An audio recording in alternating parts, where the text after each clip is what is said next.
Secretaria de Saúde confirma 95 novos casos de Covid-19 em 24 horas. Trabalhadores sociais denunciam falta de equipamentos de proteção. Em reviravolta judicial, interventor volta à reitoria do IFRN.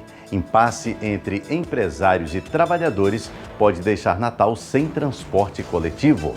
Hoje é quinta-feira, 7 de maio de 2020. O TVU Notícias está no ar.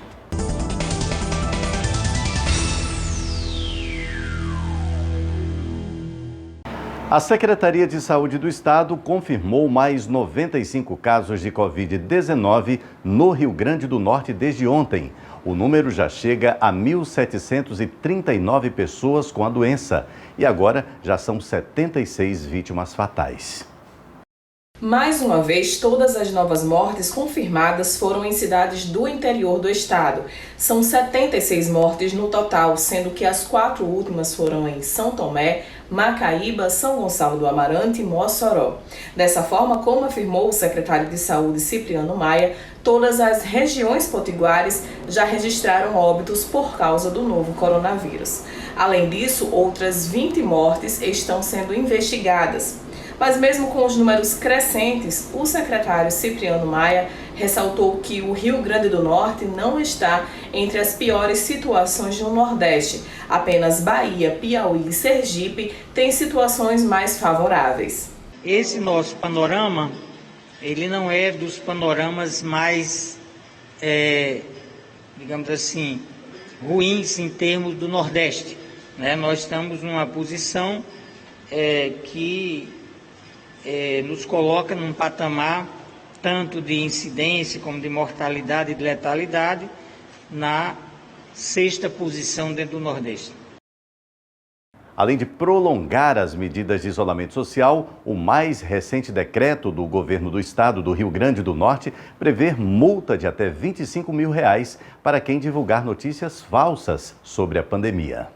O decreto, publicado no Diário Oficial na última terça-feira, além de prorrogar as medidas de isolamento social e tornar obrigatório o uso de máscaras em todo o estado, também passou a criminalizar a divulgação intencional de notícias falsas sobre a pandemia de Covid-19 e outras endemias e epidemias. Segundo o decreto, quem compartilhar fake news sobre esses temas poderá responder criminalmente e pagar multa de até R$25 mil. Como explica o Procurador-Geral Adjunto do Estado, José Duarte Santana. Esse decreto veio para dizer: quem criar notícias falsas ou quem divulgar, propagar, vai ser responsabilizado. De pagar uma multa, está sujeito a pagar multa de 5 a R$25 mil. O professor do doutorado em estudos da mídia da UFRN, Justiano Lacerda, explica que a divulgação de notícias falsas está ligada ao imediatismo da internet e que o compartilhamento delas é um grande risco à saúde pública. A contribuição das fake news para a desinformação em massa está ligada à lógica do imediatismo, que domina as relações entre os usuários e as mídias sociais. Então, a necessidade de ser o primeiro a divulgar informações faz com que muitos usuários a publiquem sem checar sua veracidade, né? Então, a busca por likes, por curtidas, ela se traduz em uma maior visibilidade, uma maior remuneração pelas plataformas, o que leva as pessoas a se pautar pelo sensacionalismo, como uma estratégia de visibilidade. Então isso pode impactar seriamente na saúde e nas vidas das pessoas. É um grande risco as fake news para a saúde, para a vida das pessoas nesse tempo de pandemia. A delegada-geral da Polícia Civil do RN, Ana Cláudia Saraiva, explica como será o trabalho da polícia na investigação e responsabilização de quem compartilhar as notícias falsas. Nós temos uma equipe designada de policiais que estão, quando nós recebemos a denúncia ou quando verificamos essa circulação desse tipo de notícia falsa em relação à pandemia, essa equipe de policiais irá fazer a devida investigação na busca de identificar aquele que está gerando a notícia falsa, fazendo circular, bem como daqueles que estão propalando tal notícia. Porque essa desinformação, em torno da pandemia, em torno do vírus, ela acaba atrapalhando e comprometendo o combate à doença. Portanto, é preciso responsabilizar. Trabalhadores do Sistema Único de Assistência Social, aqui de Natal, cobram condições mínimas para garantir o atendimento à população em vulnerabilidade social durante a pandemia. As principais reivindicações apresentadas em carta aberta pelo Fórum Municipal de Trabalhadores e Trabalhadoras de Assistência Social foram a falta de equipamentos de proteção individual para atender a população com segurança. Somado a isto, houve um aumento na procura por assistência desde o início da pandemia. Recentemente nós recebemos das Centas 2 máscaras de tecido para que a gente pudesse trabalhar utilizando como equipamento de proteção individual. Então essa é a máscara que a gente utiliza.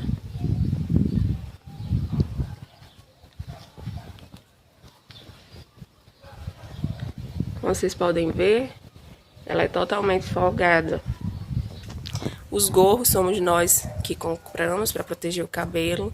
Protetor de acetato, nós precisamos comprar também a equipe do qual eu trabalho. As máscaras de tecido são recomendadas para a população em geral, mas para profissionais que atuam na linha de frente contra o coronavírus, elas não são suficientes para a segurança deles e de quem procura atendimento em locais de grande aglomeração, como os centros de referência em assistência social. Eles ainda questionam a falta de testes para a Covid-19. Ontem eu retornei ao trabalho depois de 28 dias de atestado, E foram 28 dias nos quais eu não consegui fazer o teste para saber se eu havia sido contaminada ou não, nem na rede pública e nem na rede particular. Os equipamentos que a gente possui hoje no CRAS são equipamentos insuficientes, porque são apenas essas máscaras de pano fornecidas pela Secretaria, e o álcool gel 70. Outra questão apresentada na carta é a continuidade do programa de distribuição da sopa solidária, que atende cerca de 8.000 pessoas em situação de vulnerabilidade nutricional na capital. Uma saída indicada pelo Fórum para evitar aglomerações foi a substituição da sopa por cestas básicas. Nós entendemos como profissionais que estão na linha de frente do atendimento às populações que estão completamente desprovidas da sua subsistência imediata, mas nós queremos também assegurar a proteção e garantir também a segurança. A Secretaria Municipal de Trabalho e Assistência Social de Natal declarou em nota que adota os procedimentos necessários à proteção de servidores e também aos usuários dos serviços da Secretaria. Ainda, segundo o comunicado, todas as unidades de atendimento dispõem de equipamentos de proteção individual e são abastecidas com álcool 70, luvas cirúrgicas e máscaras de proteção. A respeito do programa Sopa Solidária, a Secretaria esclarece que implantou medidas para conter aglomerações e continua o atendimento de mais de 10.000 famílias do município. Mais um capítulo na sucessão para a reitoria do Instituto Federal de Educação, Ciência e Tecnologia, o IFRN. O Tribunal Regional Federal da 5ª Região acatou o pedido do Ministério da Educação e anulou a nomeação do reitor eleito, José Arnóbio de Araújo Filho. Boa noite, Edinaldo. Boa noite para você que acompanha o TVU Notícias. Edinaldo, foi uma reviravolta. Em menos de 24 horas da decisão da juíza Gisela Maria da Silva, que determinou a posse do reitor democraticamente eleito, José Arnóbio, o TRF5 acatou a liminar do MEC e o interventor, Josué Oliveira, voltou a ter direito legal de administrar o IFRN. A decisão foi do desembargador federal da primeira turma, Hélio Vanderlei de Siqueira Filho. Ele suspendeu os efeitos da decisão da liminar até o julgamento do recurso de agravo de instrumento ajuizada pela Advocacia Geral da União. A decisão do TRF foi pautada no decreto presidencial do ano passado, que dispõe dos critérios para o perfil profissional de ocupação de cargos de gestão.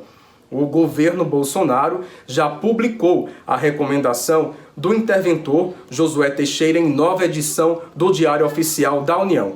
Conversamos com o advogado do Sindicato dos Servidores do IFRN, Carlos Marques, que declarou que vai recorrer da decisão por ferir os princípios democráticos.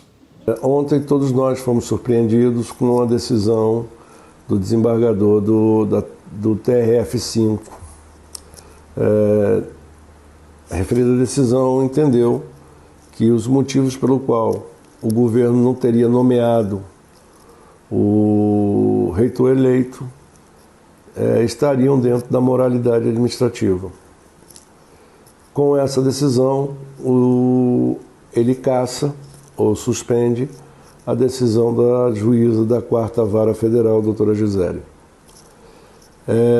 Nós, assessores do Sinasef, entendemos que a decisão do desembargador afronta, não corresponde ao que está previsto em lei. Dessa forma, nós estamos reunidos agora, todos os advogados que compõem o escritório, e analisando qual é a melhor medida, qual a medida mais eficaz ou mais rápida a ser tomada no sentido de tentar reverter a referida decisão. O impasse nas negociações entre prefeitura e empresas do transporte público ameaça o funcionamento do sistema de ônibus na capital. A situação do transporte público na capital potiguar continua gerando instabilidade para a população que necessita do serviço. No início da semana, os rodoviários realizaram protesto e chegaram a se reunir com a prefeitura e com os empresários para definir algumas situações de manutenção do emprego dos rodoviários, como também os direitos trabalhistas da categoria. Já os empresários alegam prejuízo de até 70% durante a pandemia devido ao baixo fluxo de passageiros. E a prefeitura não mostrou-se disponível para conceder subsídio. A situação chegou até a justiça, quando o Seturne ingressou com a ação pedindo que não fosse pago pelas empresas o ISS, o Imposto sobre Serviço, como também a restrição da gratuidade para idosos em determinados horários e que a prefeitura também concedesse benefícios para as empresas. Porém, a decisão judicial foi contra o pedido do sindicato, como nós trazemos a seguir. Segundo o juiz Francisco Coutinho, o Seturne não apontou qualquer lei editada pelo município do Natal que conceda a isenção do imposto sobre serviço sobre a prestação do serviço de transporte, de modo que não é possível a concessão de isenção por parte do Poder Judiciário sem previsão legal, sob pena de, conforme asseverado anteriormente, violação à separação dos poderes, já que estar-se-ia criando a isenção do tributo sem base em lei. Por fim, quanto ao pedido de restrição da gratuidade dos idosos nos horários de maior demanda, ou seja, das 5 às 9 e das 17 às 19 horas, não há que se falar do mesmo modo em intervenção do Poder Judiciário. Trata-se de política pública adotada pelo Poder Executivo, sendo esse poder a adoção das providências cabíveis quanto às restrições que devem ser adotadas em decorrência do Covid-19. A atuação do Poder Judiciário reitera-se excepcional e, em caso de disceptação, não restou apresentada a omissão ilícita da administração pública. O Sindicato dos Trabalhadores Rodoviários informou que não há previsão de novas paralisações agendadas, mas seguem acompanhando as negociações. Já o Seturne afirmou que não iria se posicionar sobre o assunto e a Prefeitura de Natal confirma que estão sendo feitas reuniões, mas até o momento não houve definição sobre a política de subsídios ao transporte público. Júlio Rocha para o TVU Notícias. E em meio à pandemia do novo coronavírus, a Câmara dos Vereadores de Natal vai debater a reforma da Previdência dos servidores públicos municipais. O prefeito de Natal, Álvaro Dias, enviou para a Câmara de Vereadores o projeto que trata da reforma da Previdência para os servidores municipais. O principal ponto da proposta da Prefeitura é que a alíquota paga pelos servidores seja reajustada de 11% para 14%. O tema chegou a ser debatido na sessão da Câmara Municipal de hoje. O vereador Maurício Gugel falou sobre a necessidade do tema ser tratado anteriormente na Procuradoria da Casa. Vamos ouvir. Esse projeto, antes de ser enviado, ele teria que ser apresentado e votado, passado pelo CONAP, que é o Conselho de Administração do Natal Prev. né? E aí nós tivemos a informação por parte do Cincenado que não teve essa convocação, não passou pelo Conselho de Administração do Natal Prévio. Então, assim, para que tudo ocorra dentro da legalidade, eu estou aqui pedindo um parecer da Procuradoria para saber realmente se esse projeto ele pode já ser lido na Câmara e tramitado sem ter passado por esse Conselho. Então, eu faço um pedido à mesa para que haja um parecer da Procuradoria. Quem também se posicionou sobre o tema foi o vereador Kleber Fernandes, que defendeu a necessidade da sua aprovação. Vamos ouvir. A lei federal obriga os municípios que têm os seus regimes próprios de previdência a se adequar a essa legislação federal que foi fruto da emenda constitucional número 103 do Congresso Nacional. É tanto que o Estado do Rio Grande do Norte, através do governo do Estado, já encaminhou para a Assembleia Legislativa a reforma previdenciária do Estado, e não é diferente no município de Natal. Os municípios que não fizerem a sua adequação do regime previdenciário até o mês de julho sofrerão sanções e punições administrativas, dentre elas até a proibição de recebimento de recursos federais. Então, por isso, há uma necessidade da aprovação desse projeto. A Prefeitura informou que deixou de fora do projeto temas polêmicos, como a idade mínima, que continuará a mesma, e também que servidores, pensionistas e aposentados que ganham até a faixa salarial de R$ 6.100 não serão afetados pelo reajuste da alíquota. O projeto irá tramitar nas comissões específicas da Câmara Municipal e precisa ser aprovado por 2/3 dos vereadores para poder entrar em vigor. A expectativa da Prefeitura é que o projeto seja aprovado até o dia 31 de julho. Júlio Rocha, para o TVU Notícias. Desde terça-feira, o uso de máscaras em locais públicos é obrigatório em todo o estado. A medida já havia sido adotada em Natal desde a semana passada. O problema é que muita gente ainda não sabe como usar o equipamento de proteção de forma correta. Desde que o novo coronavírus chegou ao Brasil, a busca por máscaras de proteção tem aumentado. O problema é que muitas pessoas não sabem utilizá-las de maneira correta, a fim de evitar o contágio com a Covid-19. Até autoridades de saúde, como o atual ministro Nelson Teich e o próprio presidente da República, Bolsonaro, têm dado maus exemplos do uso desse equipamento de proteção. As máscaras ajudam a criar uma barreira física de proteção ao vírus. Elas precisam ter 2 camadas de pano e conter elástico ou tiras. A máscara é de uso individual e não pode ser compartilhada com ninguém. A cada 2 horas, as máscaras devem ser trocadas. A higienização deve ser com água sanitária. A máscara precisa ficar de molho por 10 minutos. O professor Everton Brito fala da importância do uso da máscara na prevenção da Covid-19 e explica como deve ser o manuseio correto. Em primeiro lugar, é importante lembrar que antes de tocar a máscara, você deve fazer uma lavagem adequada das mãos com água e sabão ou, se não for disponível, fazer uma fricção com álcool em gel por 20 segundos. Você vai tocar a máscara, vai segurar a máscara pelas laterais, tá? Pelas hastes laterais, e vai pôr a máscara de modo que ela cubra perfeitamente o seu nariz e a boca, desta forma. Para remover a máscara, é importante lembrar que deve ser feita uma lavagem com água e sabão também, ou com álcool a 70. E aí, em seguida, que você vai tocar novamente pela porção posterior da orelha e remover a máscara. Essa máscara, por ser reutilizável, ela deve ser colocada agora numa solução com água sanitária ou com água e sabão para ser feita uma lavagem posterior. O projeto Nosso Som nas Escolas surgiu para levar a música potiguar aos estudantes das redes pública e privada. Só que agora o jogo virou. É que a poesia de um estudante foi transformada em música e já está no ar na rádio universitária. E em meio a isso eu me calo, e as dores eu escondo. Quando canto é quando eu largo o que pesa nos meus ombros. Esses versos cheios de sentimento, carregados como a alma antiga, nasceram da inspiração de um jovem de somente 16 anos, Andrew Farias Bezerra, aluno de uma escola aqui de Natal.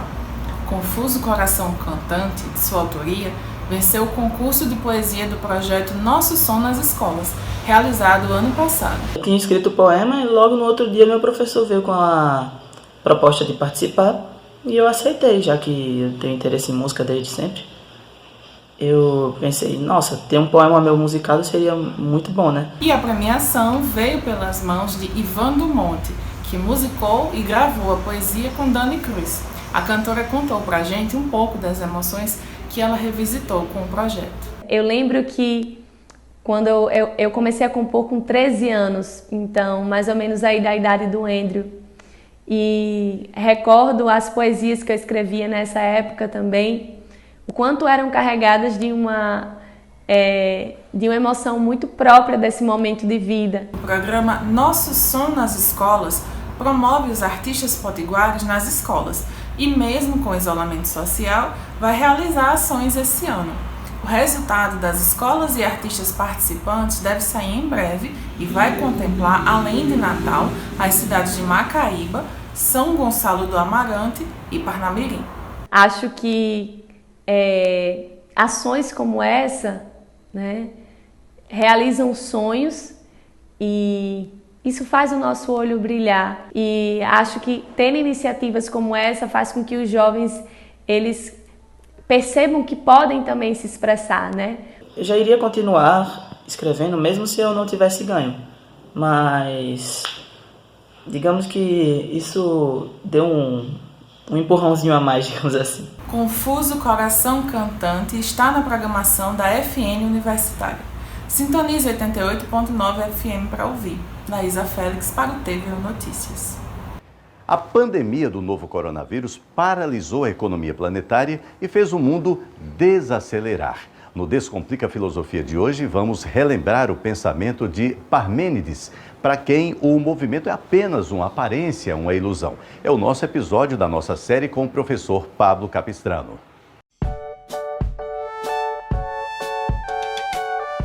De todas as histórias já contadas, em verso ou em prosa, 3 tipos são as que mais seduzem.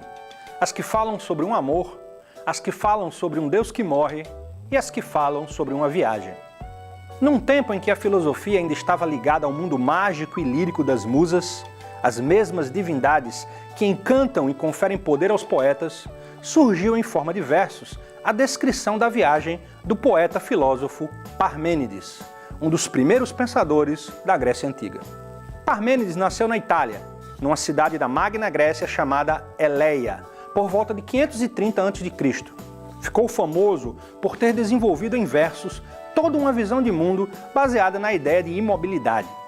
O personagem central dos versos é o próprio poeta-filósofo, que é levado num carro incandescente, guiado por essas musas, filhas da memória, em direção ao templo da deusa. A viagem de Parmênides fala de um deslocamento, uma transposição, semelhante à ascensão de Elias em direção aos céus num carro de fogo, ou de Dante, na sua busca pela divina Beatriz através dos círculos do inferno, do paraíso e do purgatório. Do ponto de vista de Parmênides, o movimento é apenas aparência. A geração de todas as coisas, o nascimento e a morte, o tempo com seus ciclos de apogeu e decadência são apenas falhas nos sentidos humanos, ilusões que não alcançam a verdade bem redonda do ser. Se qualquer um de nós, em vez de Uber para Ponta Negra numa sexta-noite, embarcássemos no carro de Parmênides, seríamos alçados a um ponto de vista privilegiado. Poderíamos ver o mundo em sua totalidade, de fora dele, como se tivéssemos sido pegos de carona em um OVNI, e veríamos de longe não apenas a Terra, o Sistema Solar ou a Via Láctea, mas todo o universo. Se pudéssemos ver o mundo como na poesia de Parmênides, teríamos a sensação de que ele seria inteiro, esférico, inabalável e sem fim. Tudo junto, uno, contínuo. Seríamos tomados pela deliciosa sensação de que o tempo, a morte e a decomposição da matéria são sombras de nossa mente. Os seguidores de Parmênides entendem, através da poesia, que a matéria que nos compõe não desaparece no nada com a nossa morte. Viver, sofrer, mudar e morrer não são, a rigor, coisa alguma, já que eu volto a fazer parte do mundo que me circunda. Se somos todos poeira de estrelas antigas, nada se perdeu, nem nada se criou na história de nossas vidas. Só essa dança cósmica sem fim da verdade bem redonda.